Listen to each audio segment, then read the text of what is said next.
I'm AdamHarry from BoLS, and I've got a special guest today. Hey guys, I'm Abe, also from BoLS. And today we have Kill Team. Dun, dun, dun. We're going to be showing off some of the gameplay from Kill Team. Abe and I have made up two Kill Teams. I'm playing Tyranids because, of course, I am. Yeah. And Abe, what are you playing today? I've got some Ultramarines. They're some Tyrannic War veterans, actually. Seems appropriate. Yeah. And this is Kill Team. Let's talk before we get into the gameplay. Let's talk about some of the differences. Some of the, what is Kill Team and kind of go from there. Right. So Kill Team is the new skirmish game set in the 41st millennium. Very heavily based off of 8th edition Warhammer, but as we like to say, it shares a lot of DNA. It shares a lot of DNA. That Tyranids definitely put it through their bioprocessing. Oh yeah. I mean, I guess really it's like if a Kroot Hound, it's like a Kroot 8, the 8th edition rulebook. Like this is what his son looks like.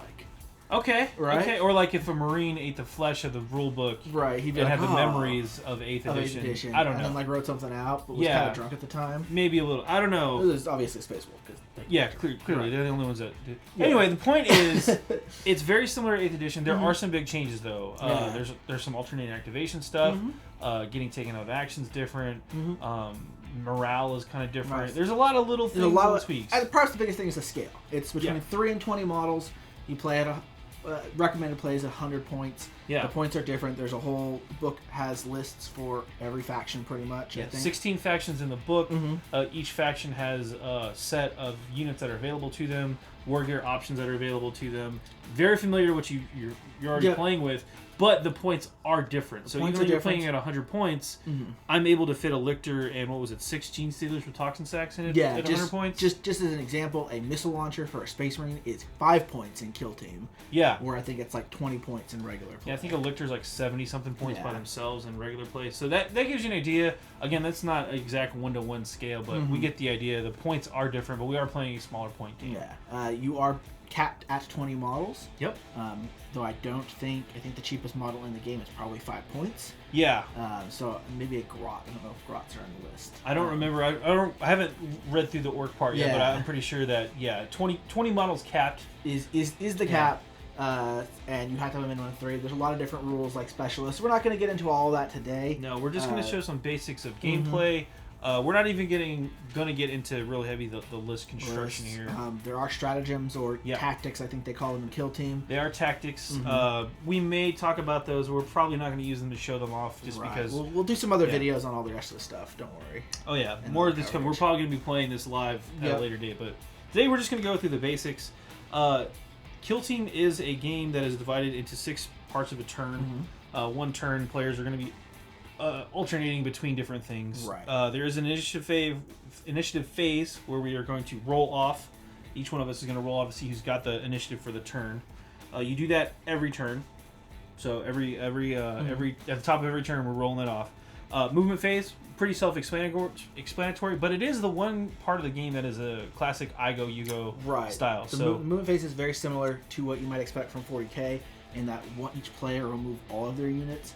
The biggest difference, perhaps, is that you do charging in the movement phase. Yes. So charging and Overwatch is all wrapped into the movement phase. There's also a few other things like reactions and fallback moves that are more specialized maneuvers you can take. Right. One thing that's really interesting about the game also is that it's really well set up for multiplayer. Yeah. The initiative phase, you roll initiative on 2d6, not 1d6, and then you play in the number of players. So it even very, very clearly... From the first part of the game, when you talk about the initiative phase, this game is designed to be played by like 4 players. Yeah, 2 to 4 players. I'm actually looking forward to that. I think it'll be pretty interesting. Another thing about that is this is actually this mat down here. We have our board on top of it, but this mat down here is actually the play size of the table. Right. It's definitely a smaller match, and I think that's partially why you might see some like a lot of the ranged weapons got cheaper in this because there's not long ranges, and as you can see from our table, there's a lot less line of sight. Yeah, and this is our new Shrine of the 32. It's pretty sweet terrain. We're working on it. This is the Kill Team terrain. We'll be showing that off as well. It's pretty sweet. We don't have it glued down yet. That's on purpose so we can get in there, but it's pretty sweet. Yeah. Anyway, what other fun stuff? After the movement phase is the shooting phase. Again, we talked about movement. There's charges. There's ready. We'll get into that. Right. Shooting phase. This is where we get into the alternating activations. Right. So in the shooting phase, each players can shoot each of their models, but each model can only be chosen to shoot once in the shooting phase, and the player with initiative chooses which model to shoot first. So that'll be Han Solo for the round. Definitely Han Solo. And we'll just go. Right. We'll just go alternating from there. We'll get into more of that later. Mm-hmm. There's also obscured rules. Mm-hmm. There's a lot more modifiers for shooting and for close combat. Yeah. So after the movement phase, basically every phase, psychic phase, shooting phase, and combat phase, follow that same step. Yeah. Oh, I skipped psychic. Yeah. Movement, psychic, where shooting. Each player will nominate one of their models, and Kill Team, every model is an individual unit. Yep. There are no units. Every model is individual. So you will nominate individual models to act in that phase, and then you'll go back and forth or round robin if it's more than two players. Right. To act to resolve that individual model's attacks. Yeah. So yeah, initiative, actions. movement, psychic, shooting, fight phase, very similar. We just talked about that, and then finally wraps up with the morale phase, which is when models can run off the table. Right. Essentially. The psychic, shooting, and combat phase, other than the way that they do activations, where it goes back and forth, is pretty identical to your standard 40k. The only real differences are there are more modifiers, as we mentioned. Yes. And then there's how models are taken out of action, which is its own kind of thing. The fight phase in particular, I think you'll find is very similar to regular 40k because that already has its own alternating activation system. Cool. So that's it there. Yeah, that's the overall gist of the game. Again, it's skirmish scale. You're moving model per model basis, and you move all your models at once. But then you alternate activations for the shooting, close combat. It's like all that fun stuff. And then, but yeah, I'm excited to show off this. So why don't we go ahead and we'll set up some situations and show you guys what this game actually looks like. Yeah. All right, so we've set up a little bit of a scenario here. Basically, we've moved about a turn worth of movement already, and done the first turn. So now we're basically in the second turn of the kill team. The roll off, I won the initiative. Abe's the Ultramarines here, so I'm going first in the movement phase. I do all of my movement since I won the initiative. Obviously, I'm going to charge. Right. That all happens in the movement phase now. Right.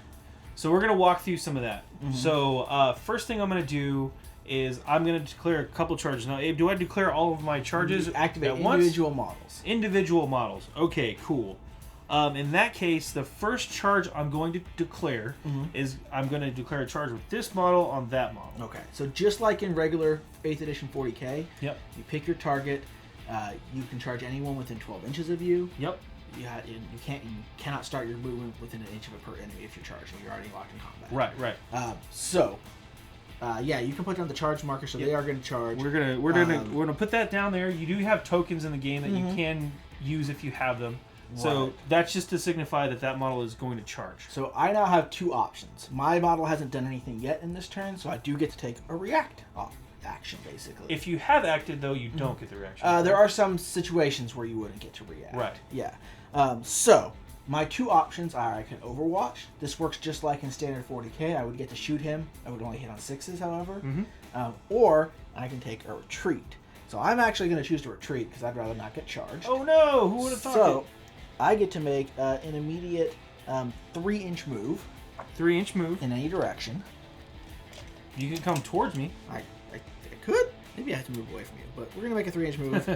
And we're gonna move back here. Cool. To get away from you. So now, Adam, you still have to try to pull off your charge. Yep. And just like in 40k, it's 2d6. 2d6. I'm gonna put our dice roller thing right here. We got 2 dice. Rolling them. I failed the charge. All right. I got a 5. A 5. Now, this is different than 40k a little bit, though. Even if you fail a charge, you still get to move. Okay. So you still get to move up to your charge distance, and you must move closer to the model that you were charging, or one of the models you were charging. In Kill Team, can we do multi-charges? You can do multi-charges. So what happens if I charge, but I end up... but in order to get in close combat, I still have to declare the charge against... You would have to still declare the charge at the beginning. So I would have a chance to react with everything. So I'm going to just move this guy 5 inches towards the guy I was going for. He's gonna end up about there. He's going to get up there. He's not going to make his charge, but it is neat that even though I failed the charge, I still get to move. To move. All right, and then you put the charge token next to him. Yep. Since it is still my turn for movement phase, I'm going to declare another charge. We're going to take this model who's on the other side of this wall, and he's going to charge your flamer. All right. So I'm going to choose Overwatch with my flamer. Shocked. Just like in 40K. Yep. My flamer gets to shoot you D6 times. Yep. Not surprised. And this does automatically hit. Yep. And this all happens during the turn. Yep. So 3 hits. 3 hits. Same deal as in normal 40K. Your toughness 4. Tough 4. You shoot 4. I need force to wound you. Those have not changed. 1 wound. 1 wound. 1 5. All right. And you get to make a save. I get a save. Gene Stealers still have their 5 up. Mm-hmm. So. Here we go. I got a 5. All right. I'm good. And now I measure. So, Abe, we have a wall in the way. Right. How does moving over that terrain work? So, moving in terrain, you can't move through terrain, but you can move over it. So, you do need to measure up and down moving over terrain. Now, some models may have weird stuff like flesh hooks and stuff. We're going to ignore those rules for now. We're just going to do basic movement. Right. So, measuring up here, if I want to go, that's about a 2.5 inch move there, and then it's going to be another 2.5 inches. It's 5 inches of movement. And then from the wall is another, inch, 2 inch. It's a 2 inches to get to the guy, but it's 1 inch away from the model. Right. So, in essence, I need to get a 6. I need to get a... Yep. So here goes. I'm rolling my dice. Boom. I got an 11. So he's going to get in there. He's going to get in here. Ha! I'm a Gene Stealer. Got the charge. You get the charge. I also forgot I need to put a fallback token next to my guy who fell back. Oh, yeah. He's back there. Yeah. Yep. Again, so show that action. That will mark that he has fallen back. Cool. So yeah, Adam got in there. Now we jump straight to the close combat phase? No! Shocked. Still got to do the rest of your movement. Okay. So you got anything else you want to do? I'm going to go ahead and do another charge with this guy on the same guy because he's locked in. He's locked in. Can he shoot me now? No, I can't Overwatch anymore because I'm locked in. Gotcha. Just to double check range. 5. Rolling my dice. I make it with an 8. No problem. All up in there. Let's do some other moves because this is pretty road at this point. Yep. What about jumping over this guy? I want to charge your guy with the chainsaw, your sergeant there. So there are some advanced rules about like jumping down and making leaps and stuff, but the general rule is that if you're moving over a gap that's less than 2 inches, you can just move, and you have the distance to get to the other edge. Yeah, totally got that. That's 2 inch gap. You can do that. There's no problem. There's no roll or anything like that. Okay. As long as you're not ending your move like more than an inch or two higher than when you started or lower. Okay, yeah, it's a straight shot. Level jump, so you can just move across. So I'm gonna go ahead and I'm gonna declare a charge again. Overwatch you with my bolt pistol. Bolt pistol shot. Misses. Okay. And then I have to roll my charge distance now. Boom, I get it, no problem. Just gonna move them like normal. That was a 9 on the die, so just gonna da-da. Cool. Let's just stop for now. That's the basics of movement. You guys got it. Let's move up to the next phase, which will be... We would show the psychic phase off, but none of us have any psychers. There's not a ton of psychers in Kill Team. They definitely exist within the game, but this is kind of like your basic squads mostly. A lot of your HQs that are psychers are not going to be in Kill Team. So like Grey Knights and Thousand Suns do have psychers. Yeah. There's not a ton of them. And by the way, that was that movement up there. Sorry. Yeah. There you go. So we'll cut here and we'll be back for some shooting examples. Let's do some shootings. All right, skipping ahead a little bit. We are now in the shooting phase. Abe took his turn. He didn't really move a whole lot. So basically all of the stuff that didn't move, we readied, which is the shooting equivalent of charging. Readying just means that you shoot first. Right. So there's kind of, in both the shooting and the combat phase, there's kind of like a mini phase at the beginning. Yeah. Where everyone who readied in the shooting phase or charged in the melee phase. In the movement phase, if you ready. If you readied, but in the shooting phase, if you had readied. Correct. Or in the charging phase, or in the melee phase, if you had charged. Right. You go through a mini round where all of those people take turns activating, and then once they've all activated, you activate all the scrubs who didn't do anything and sucked and stood around and like fired flamers at walls and didn't do nothing. Right. So though Adam doesn't have any gun that shoots in this case. So not particularly relevant there. Right. So I'm going to go ahead and do my shooting. Makes sense. And you did ready, so you would have got the drop on me anyway. So I would get to activate individual models. The first one I'm actually going to activate, so we're just going to show off a couple examples here. Sure. So the real simple one here is going to be this guy here, and he's going to shoot your guy in the open there. Yep. You're all in the open. As a rapid fire gun, I do get to fire twice. Yep. That's all standard. I'm not taking any penalties. I didn't move. Rapid fire doesn't take penalties for moving anyway. You're in the open at close range. So 2 dice. I hit with 1. Hit once. This is just like a normal 40k. 1 wound. 1 wound. I roll a die. I have my 5-up regular save or my invuln. Doesn't matter. 5 because Gene Stealers. I failed. So this is where we're going to look at some different things. Yeah. Now the stat lines again, pretty much identical. So Gene Stealers only have 1 wound. They only have 1 wound. So this is where it gets a little different though. When a model is reduced to 0 wounds, they don't die normally. Right. Like it would in 40k. Instead, Adam's going to roll. Yeah, you have a basically a 1, 2, or 3. You take a flesh wound. On a 4, 5, or 6, you're actually taken out of action, and I believe your opponent rolls that die because there are other modifiers that can be applied.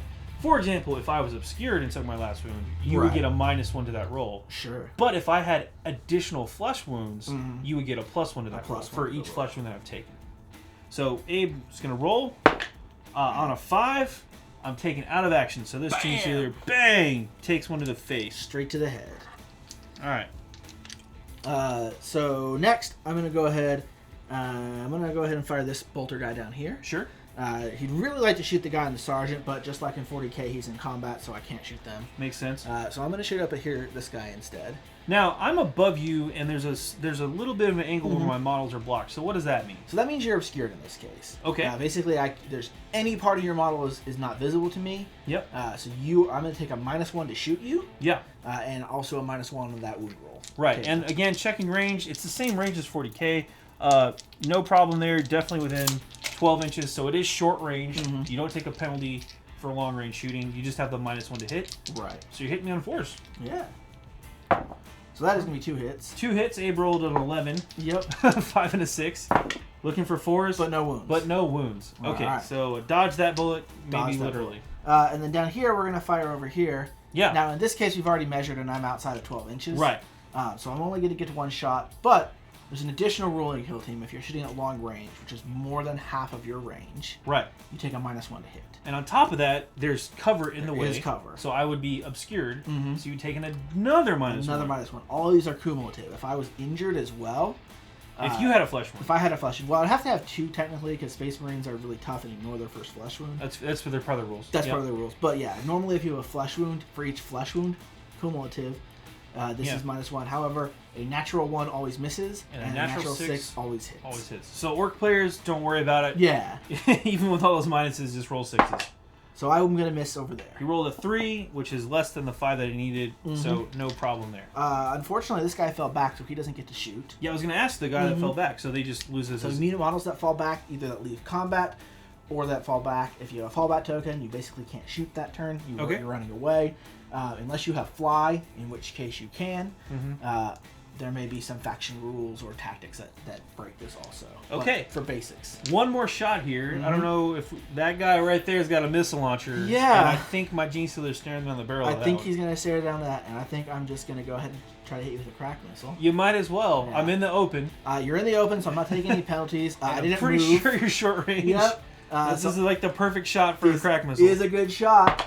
I'm going to hit. Totally hits. And then I need a 2 to wound you. 2 strength 8 because all that stuff's the same. So that will wound. Totally wounds. Will my Gene Stealer survive? I get my invuln.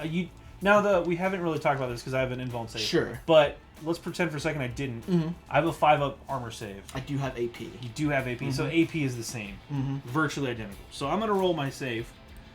Oh no, I failed! Oh, no. I rolled a 1. So, here's a slightly interesting thing. So my my missile, how many damage does it do right now? Crack missile.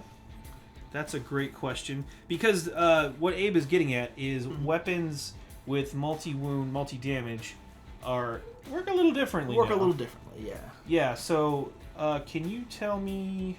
Let's see. I think it's a D6 still, but I'm not sure in Kill Team. So let's double. We're gonna double check real fast. Yeah, the first list. The first time, yes. I just skipped right past it. Okay. There they are. Okay, missile launcher, crack missile. By the way, they have a lot of weapons here. Yeah. Crack missile. Heavy 1, which makes sense. Minus 2 AP, D6. So it's the same. D6. Okay. Yeah. I thought so. So I'm going to do 2 damage. 2 damage. So what this means is... This is a multi-damage attack against the model who lost her last one. Yeah. So when a model is reduced to 0... Yep. You're going to roll a dice for each point of damage in that final attack. Oh. Now, one thing that's a little wonky here is that if they had 2 wounds on that model, and I did 2 damage to it, I would still roll 2 dice, because I still reduce them to 0 with that one attack. Okay. If you get 3 wounds, I would reduce them to 1 wound, and there wouldn't be any wounds rolls.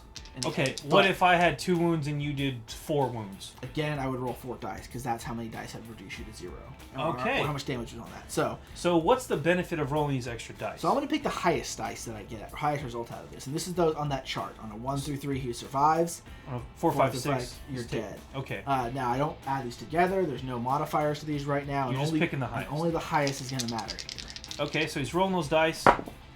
Double ones. Double ones. So let's just pretend for a minute that you rolled a 1 and a 2 instead of... Not that it matters too much. Not that it matters. But these are both flesh wounds. Right. So do I take 2 flesh wounds now? No, you only take 1 flesh wound off of this attack. You only apply the highest. So flipping that, let's say you rolled an 11. 5 and a 6. You died twice. I died twice. Now. So let's back it up a little bit and let's pretend that was a heavy bolter instead. Sure. Same situation. You hit me 3 times. Right. I lost all my wounds. So here's the heavy bolter's a little interesting because if I did that, for instance, only the first wound that hits from this attack is actually going to do anything. Oh. So if I did 3 wounds to you with a heavy bolter and you failed, did 3 and I failed and you all rolled. 3. And now, technically, just like in 40k, you actually resolve each individual attack. Right. But you can fast roll in this situation. So sure. let's say I rolled this. Right. Or you rolled this on my guy. I've got no flesh wounds. So how would this work? So I would actually roll 1 of my wounds that got through first. Okay, so you'd roll them each individually. You roll them each. So the first one gets through your defenses, right? Okay. I would roll to see what happens there. Okay. There's a flesh wound. Okay. And all the remaining attacks allocated to that person from my model are ignored at this point. Oh, wow. So I just take 1 flesh wound even though you hit me 3 times with a single attack. Or with a single model attack. With a single model attack. So I would just take a flesh wound. Now, if you had rolled a 6 first... You'd be dead. It'd be dead anyway. It wouldn't matter. Wouldn't matter. But if you rolled a 2... So, yeah, okay. That's... Yeah. So you remember... So pretty much one model is only ever going to do 1 effect to the enemy in this turn. Okay. So even if my model has 20 attacks, if the first one is a flesh wound to you, now you can spread those attacks around. And I want to demonstrate. We're going to demonstrate that in just 1 second here. Sure. So in this case, he's injured. He's going to take a flesh wound. Your sheet will have a marker that -1 that you can take it off on. That's on kind of your data sheet. Sure. And then that guy is going to take a -1. He's also going to take a morale tech at the end of the turn and some stuff like that. Okay. Just for reference here, I'm going to put a token that will remember that for later. He's not dead, but it's not great. Sure. Now I do want to show off one more example of shooting real quickly. Okay. And I want to just pretend like you didn't get a copy. Okay, yeah, sure. For this. So, let's say I wanted to shoot this guy. He has multiple shots, right? Yeah, he's got a flamer. He's got a flamer. So let's say I had rolled, he gets D6 attacks, and let's say I had rolled 5 shots. Boom, 5 shots on the flamer. Got it. So, I'm going to choose this guy as my initial target. Okay. I can now spread my shots out around him, though. Oh. And that's going to be based after I roll my dice, is who I get to choose my targets. Okay. And I believe, you can double check, but I believe I can target any models within 2 inches of him that I have line of sight to now. Yeah, well in this case there's only the 1 model. There's only the 1 model. So you can divvy those up. How do you divvy those up? Is it just evenly I choose however I want. Okay. For instance, if I had a heavy bolter, I could shoot 3 models, but they do need to be all near each other in the same way. Okay. I can't be like, I'm going to shoot this guy, and then this guy, and then this guy. Right, they got to be... They got to be in the same area. Yeah, okay. Mm-hmm. Okay. So, in this case, I could put 3 attacks on him and 2 attacks on him. Sure. And just to really demonstrate that real quickly, I'm going to roll this kind of the way it should be rolled. Sure. So against him, I automatically hit. First one fails. Second one wounds. Do you make the save? Do I make the save? I do. You do. Let's just say, for example, you would fail. I failed. Yeah, you failed. Sure. All right, so I'm going to go ahead and roll the result. Sure. So you got a flesh wound. I got a flesh wound. My 3rd attack is ignored now. Your 3rd attack is gone. Because as we were saying, I've already done that model. My model has basically already affected you. My 3rd attack doesn't do anything. Okay, so I just take a flesh wound. You just take a flesh wound, and then the other guy, you're wounded. You pass that one. Second one doesn't do anything. Okay. So that other attack over there just vanishes, kind of. It doesn't get to carry over onto him or anything like that. That's interesting. It seems like this makes high damage weapons really deadly because you're rolling multiple chances on the chart. Yeah, to take high them damage out. weapons can be definitely very deadly, whereas your high attack weapons, you really want to spread those attacks out. Yeah, yeah. There's a lot less value in being like, oh, I've got 6 attacks, I'm going to put them all on this one thing. Yeah. If that thing only has 1 wound. Sure. Because you very well might waste some of those attacks. Okay. We'll put them back in there. Well, that was shooting. Mm-hmm. Let's go ahead and cut real fast, and we'll take a look at close combat. Alrighty, Abe, we're now in the close combat phase. We're just going to skip right down to it. We've got this combat going on right now. We got that one. So, here we are. I've got 2 Gene Stealers. They have both charged. I have the initiative. So, do I get to pick the order in which they fight, or how does that work? Right. So, the combat phase starts. As you can see, I put down all my shoot tokens to mark the end of the shooting phase. Yep. So, the first part of the combat phase is called the Hammer of Wrath phase. Yep. So, this is the time where units that charge get to activate. Okay, so that's the Hammer of Wrath. That's the Hammer of Wrath. So, we would alternate picking one model Yep. that has charged. Sure. And is within an inch of the enemy, successfully charged, etc., etc. Sure. So the models that can activate are the models that charged, were charged, or started the phase within an inch of the enemy. So Adam's Obviously, going to pick one of these Gene Stealers. Yeah, I'll pick this guy right here. All right. He gets to pick his target, just like the steps basically follow shooting. Yep. I have the 1 target eligible. I'm a Gene Stealer. I have 3 attacks. And then I have Rending Claws. So just rolling my 3 attacks. Yeah. And I'm hitting you on 3s because Gene Stealers. That's Gene Stealers. All hit. All hit. And I'm rolling to wound. Now these are Rending Claws, so 6s are bad, but whatever. 36. Yeah, I've Strength 4, you're still Tough 4, so all that. They all wound. Okay. So a 6. I did roll a 6. Mm-hmm. Oh. Let me roll that. Show you. Rolled a 6, 5, and 4. Pretty good roll. Rending Claws, again, just treats as an AP -4 for the weapon. All right, so one of them I can't save. One of them you can't save. The other 2... I fail one of them. Fail one of them. However, in this case, it doesn't particularly matter because I only have 1 wound. Right. Your first attack that got through is going to reduce me to 0 wounds. Yep. And you're going to make that roll on the chart. Okay. So rolling on the chart, I flesh wound. I take a flesh wound. His second attack, even though it got through my armor, it's ignored. Right. So all of my attacks, the first one that gets through is the only one that matters. Everything else is ignored. Right. Okay. So I now take a flesh wound. However, he does have another person who can attack. Right. So my second Gene Stealer will go. Same deal. Hitting on 4s. 2 hits with that. 2 3s. So no wounds. Let's pretend I get 1 wound in there. So you get 1 wound. I got a wound in there. Take you my roll. save. Take your save. I fail my Fail save. your save. Okay. So I roll on the chart, but now you have a wound. However, I do have a Space Marine special rule. But Where you let's ignore it for right now. Right. You would typically ignore the first flesh wound. Right. But in this situation, we're just walking. We're through just the going to rules. walk through it. So now I wound you and take you out on a 3, 4, 5, or 6. So -1 to the or however you want to phrase that. Yeah. Right. I rolled a 6. I would be taken out. Taking him out. All okay. right. And that's basically close combat in a nutshell. Yeah, there are a couple of things in it. There are some modifiers you can take. For instance, if he had flesh wounds, he would take modifiers to hit me. Right. Let's back it up a little bit. Let's pretend. We're fighting through a wall. Oh yeah. What happens with a wall? Yeah. So if you're fighting through a wall, because you're still within an inch of each other, but if you're like obscured, again, you take a -1 to hit. Okay. So obscured. If you're fighting through terrain. If you're fighting through terrain, which they describe as there's something between you that means that your bases can't move in contact. Yeah. That still applies. That still applies. Just like in normal 40k, you do get a 3-inch pile and move and a 3-inch consolidate move at the end of combat. Okay. These have to be to the closest enemy model to you. Okay. So there's still a consolidation. So there's still those kind of things. Yeah. But as we said, 90% of the combat rules are pretty much identical to how they work in 40k. It's just going to be that alternating back and forth thing, which is still how you do it in 40k actually right now. It's fun because of the back and forth there, and then the shooting is also back and forth, which is interesting. The shooting is a much bigger difference, but that's basically how combat works. Cool. So this guy, that's basically cool. So let's fast forward and take a look at the morale phase. Yeah.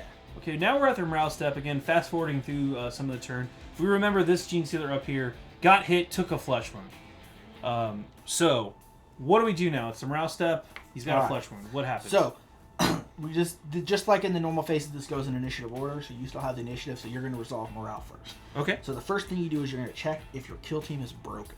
Okay. Your kill team is broken if all kill team models currently have flesh wounds, are shaken, or are out of action. Okay. In this case, no. That is not true. Okay. Yep. Secondly, if more than half of your models in your kill team have flesh wounds, are shaken, or out of options, it could break. Or out of action. Out of action. So let's pretend for now that the 2 guys down here let's just pull a bunch of guys. I've got 2 Gene Stealers left. Mm-hmm.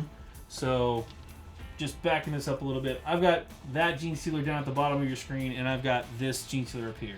This one has a flesh wound, this one doesn't. Right. I'm now under half. Mm-hmm.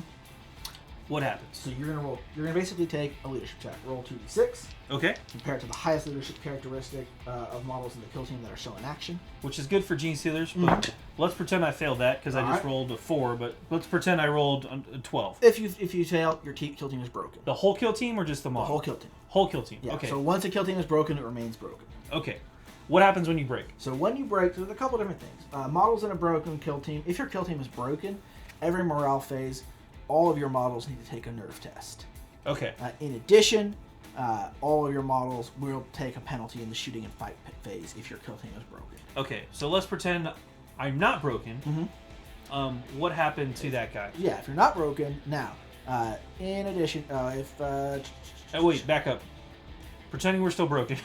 Yeah. I take a penalty from here on out. I'm rolling nerve tests. Is there anything else that happens with the broken stuff? So, after the broken step, you remove all your shaking tokens. Okay. Then you take nerve tests. So, if your team is broken, yep, everyone takes a nerve test. If your team is not broken, everyone who has a flesh wound takes a nerve test. Okay, so let's back it up a little bit.